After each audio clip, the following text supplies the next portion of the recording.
Hi, I'm John Byrne with Poets and Quants, and I'm here at the Center Court Festival for a fireside chat, although there is no fire. We're all in our own individual abodes, protected from this awful health crisis. But with me is a special guest from the Rotterdam School of Management, and his name is Ansgar Richter, who is the dean. He's been dean of the school since November. Had been dean before the Surrey Business School.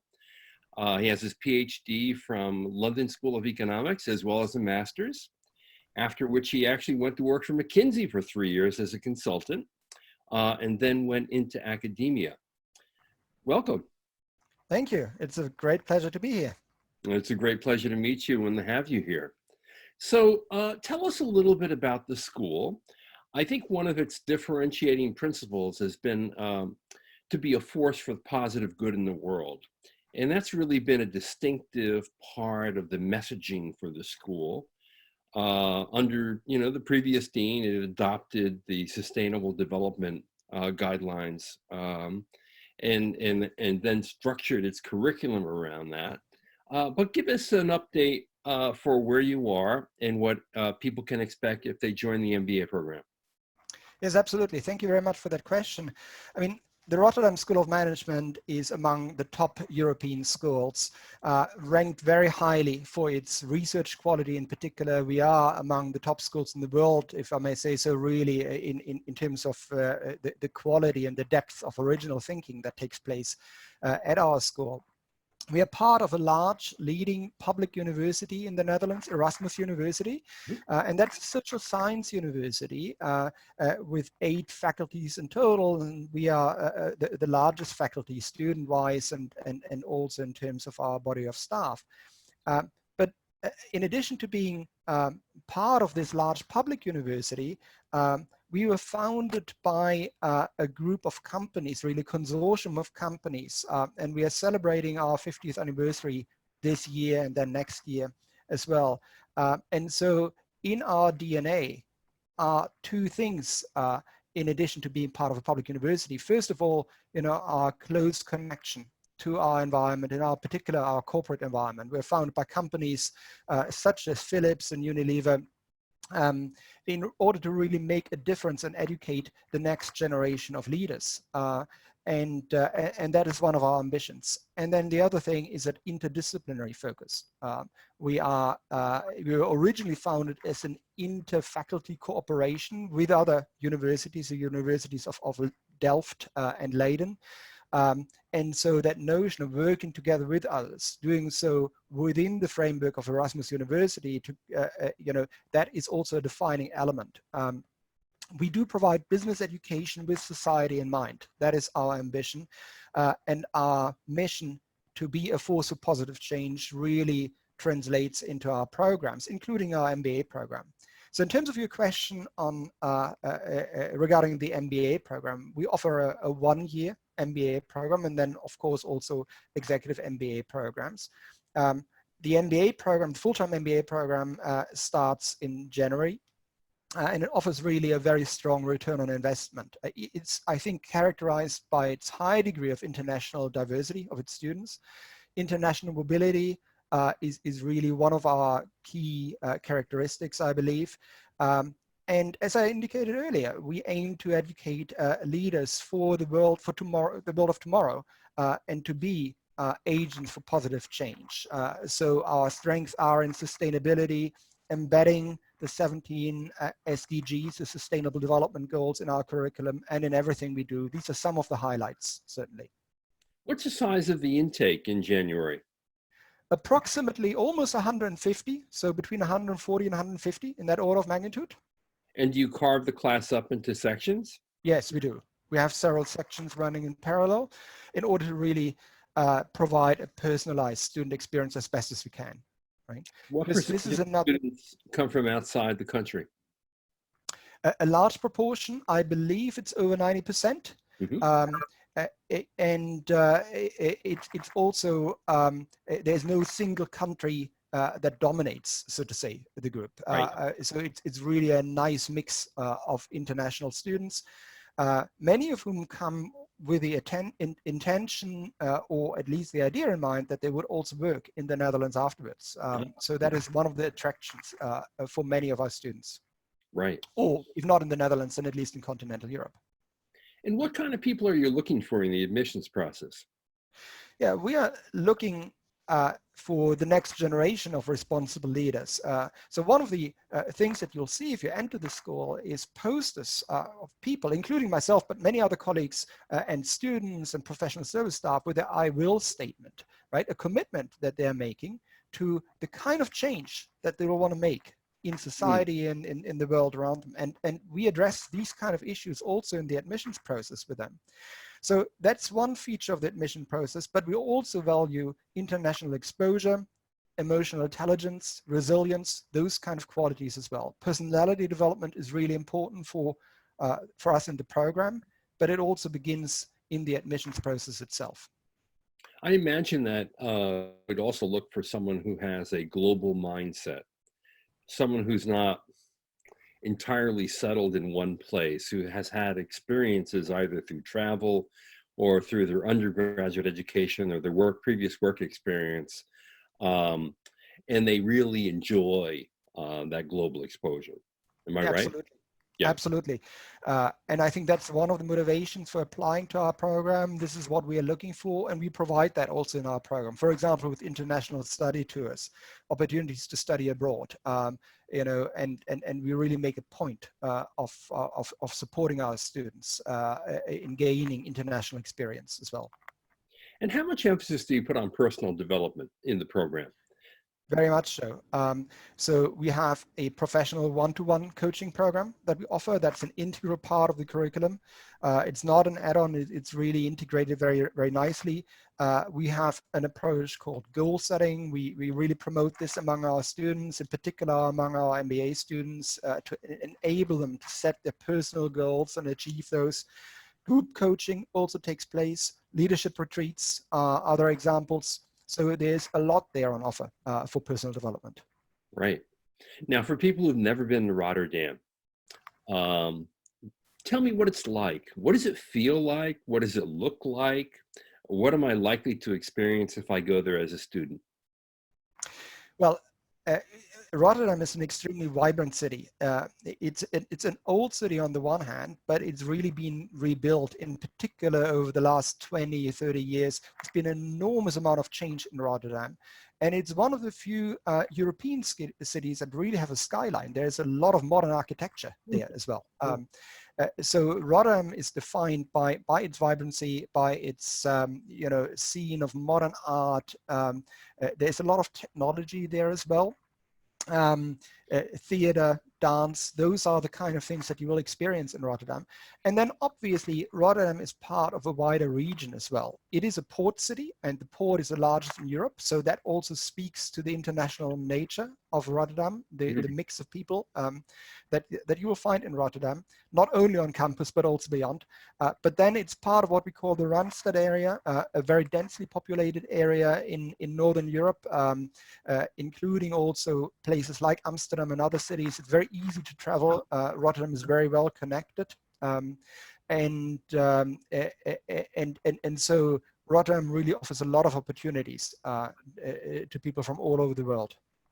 And I'm imagining that outside of today, of course, there's a vibrant night scene for people to congregate in great restaurants, bars, and socialize. All that you want. Right? One So, thing that many people don't realize is Indonesian food is really very strong in the Netherlands, sometimes for historical reasons. But that's just one example of the kind of thing that you can experience in Rotterdam. Exactly. Now, you're a recent transplant, having been in the job only 5 months. What have you found culturally most fascinating about your relocation and the things that you're enjoying the most? Well, one of the things that I really appreciate about being in the Netherlands is the welcoming nature of the people. You know, it's a very, very open society. You know, I was welcomed with open arms. I'm part of a very international faculty there as well, who've made Rotterdam their home. It is worth you know, learning the language as well, but you do get by very, very easily with English. and so this welcoming nature is something that I can really point out. It's great being in Rotterdam. I can honestly say that. I totally believe it. So if I were to ask your MBA students to identify the highlights of their year at the school, what are the kinds of things would they mention? Well, I mentioned already kind of some of the study trips. That's Right. certainly one of the highlights. How many There are are there, also, and what kind of places do the students go to? well, one example is, for example, Toronto. We Oh, organize these study trips or opportunities to study abroad, also around particular industry. So if you're talking about Toronto, if you use that as an example, that's around fintech, right? So that's kind of the theme of that study trip.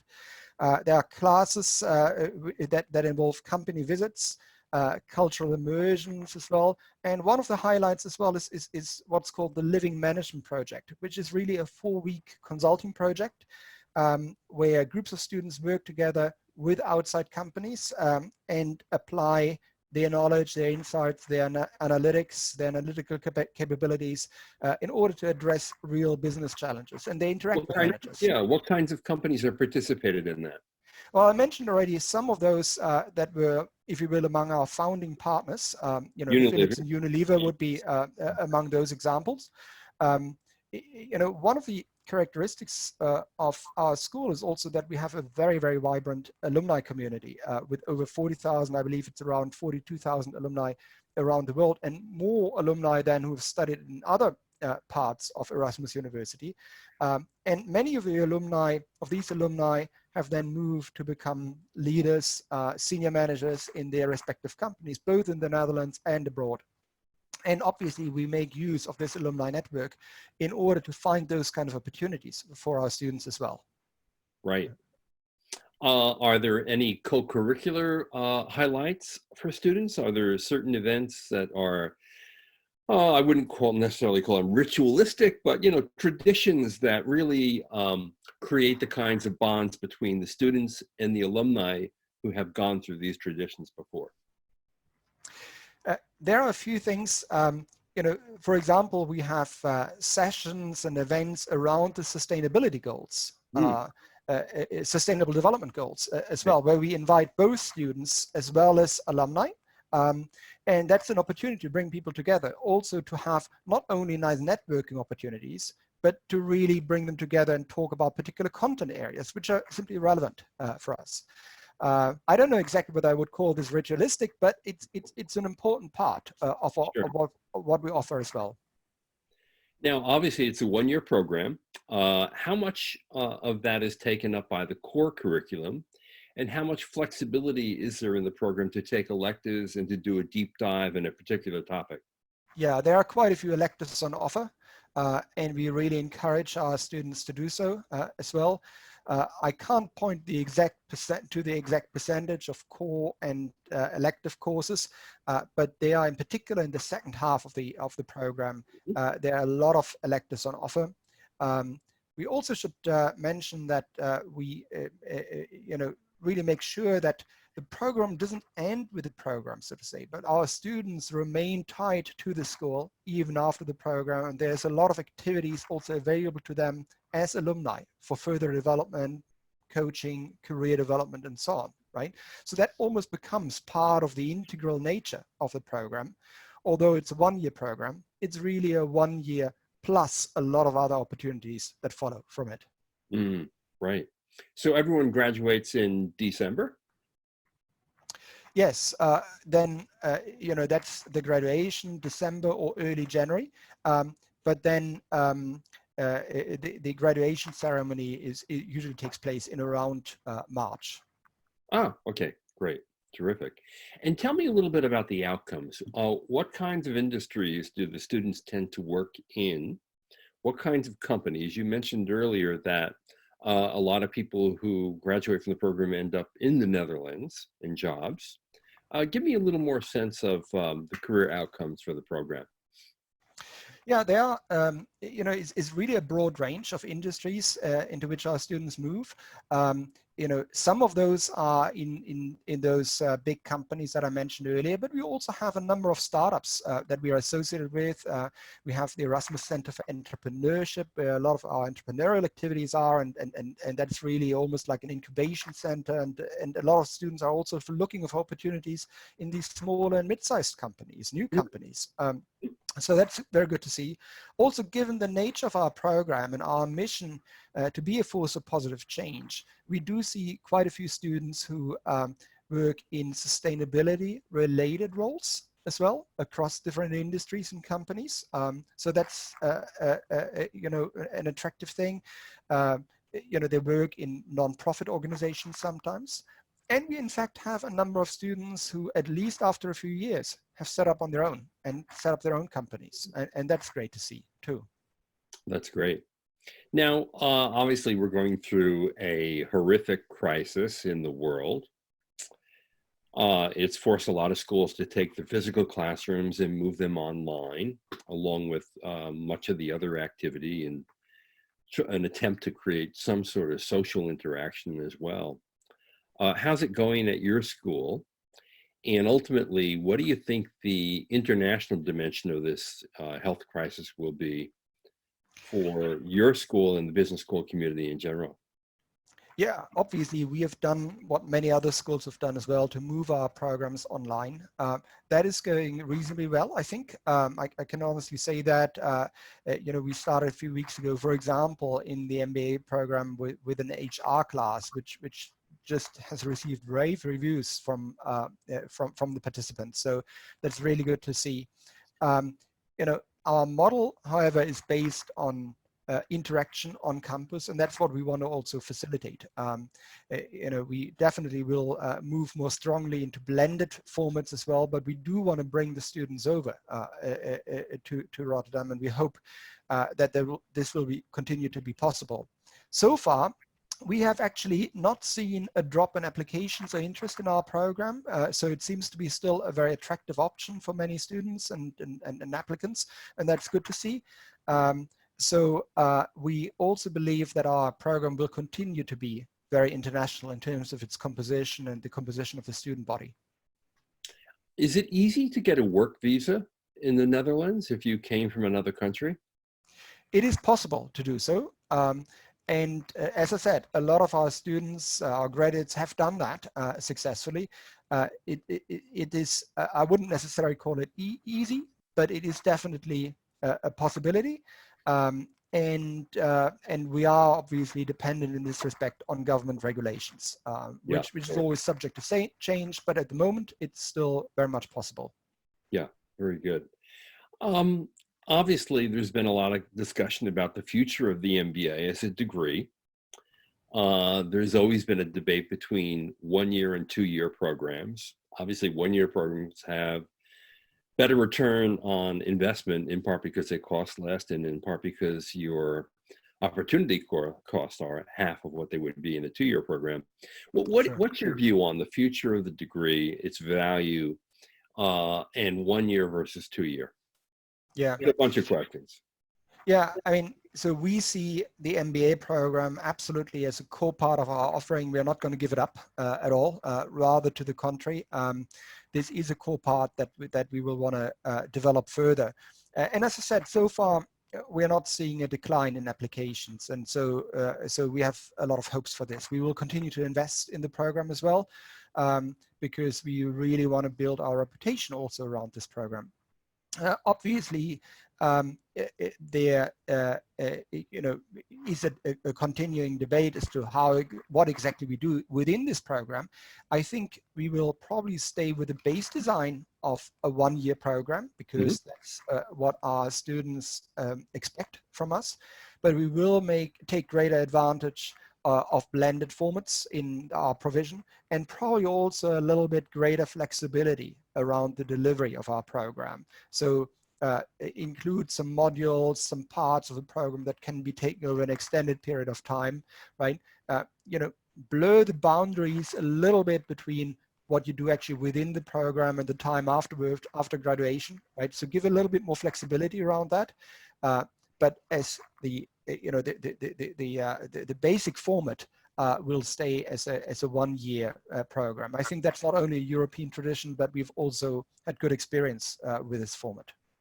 And I think what you're also mentioning in terms of more blended opportunities of learning is going to be a definite outcome of the crisis, because as more schools experiment with remote instruction and as more faculty become comfortable with it, and the tools become better and better, it's going to be a part of every residential program as well, don't you think?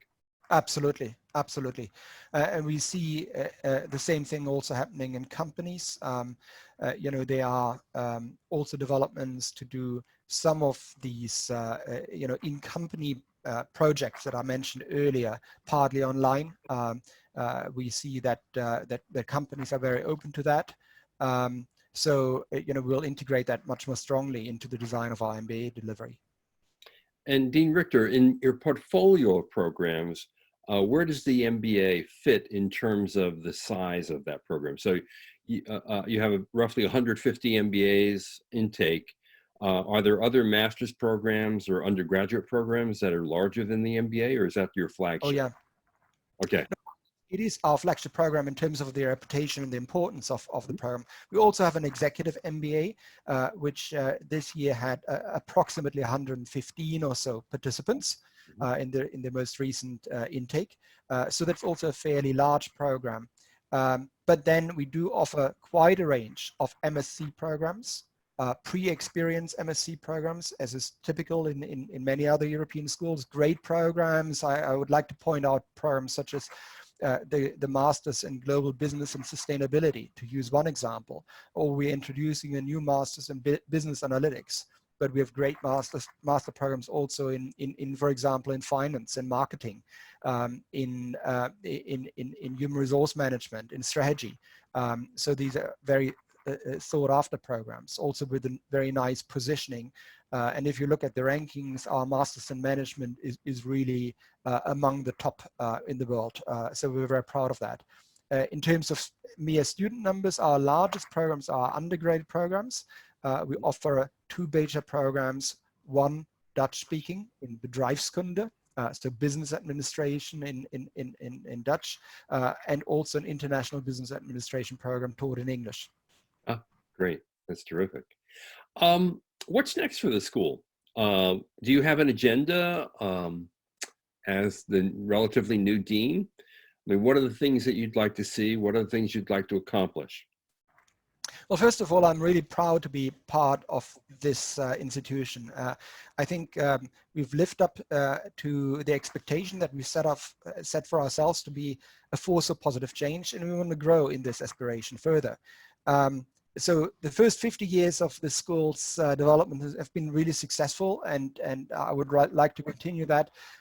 I want to really put an emphasis on the quality of the student experience. That's one thing, and that goes across all programs, whether they are undergraduate or master programs, MSc programs, or indeed our MBA programs as our flagship offerings. So quality of the student experience is one thing, and for MBA students, it really also means great personal and career development. So that's going to be really important to develop that side of the school even further. And then the closeness and proximity to industry. As I mentioned earlier, we are founded by a set of companies, a consortium of companies, essentially, who wanted to have access to the next generation of business leaders. And I think, the school has done that. But I want to broaden the group of companies that we are working with, both in the Netherlands, as well as in Europe, as well as abroad as well. So we are developing new forms of cooperation with companies, for example, in areas such as data analytics, artificial intelligence, in many of the hot areas that define our world today. I would want to continue our strength and emphasis on research. We are really interested in original knowledge creation. That's also something that our students come to Rotterdam for. But that's an area where we're already quite strong, and I think we can build on that further. Yeah, these are some of the priorities that I see for the school going forward. Very good. What's your best advice for someone who's looking at the MBA program and would like to come? Right Well, now, I always say you should visit the campus, sit in a class, have a coffee with a couple of students or lunch, you know, feel, smell, taste the place. yes. Unfortunately, at this unusual time, we can't really do that. So what's your best advice? I mean, I would normally say the same thing, you know, come and see, right? Exactly. And take part in it. At this point, that's not possible, but you can do an awful lot of things. So for example, we have a great series of webinars out there, really Mhm. highly rated webinars, where you can, you know, taste and see some of the qualities of our faculty members and nature of their interaction with participants. Really addressing at the moment important topics. For example, there was a leadership a seminar, webinar today on leaderships in times of crisis, and that's just one example. And there are more examples and events taking place over the next few weeks. There are MOOCs out there. We have MOOCs available to everyone on the Sustainable Development Goals, and I would encourage everyone to take part in it. They are really great learning opportunities as well. But then also reach out to the admission managers, speak to alumni. We are very happy to put you in contact with alumni, and obviously as soon as possible again, visit one of our classes. You know, I think for students looking for international experience at a top-ranked school, you know, RSM is a great choice. Obviously, it's a decision that everyone has to take, but for me, coming to RSM has been the right choice, and I believe it is one for students as well. That's terrific. Dean Richter, thank you very much for being with us today. Thank you. It's been a And great good luck pleasure to for me. you. Stay safe. You too. All right, that's Dean Richter from the Rotterdam School of Management. And I think we really got a good feeling for what you can expect if you go there. I think the real key is this differentiation as a school that is there to do positive good in the world, because I imagine that there's a lot of self-selection that goes on in the students who come, in addition to the reinforcement in the curriculum by the faculty and the projects for that goal. So thank you. It's really a pleasure to meet you and to be with you. Thank you.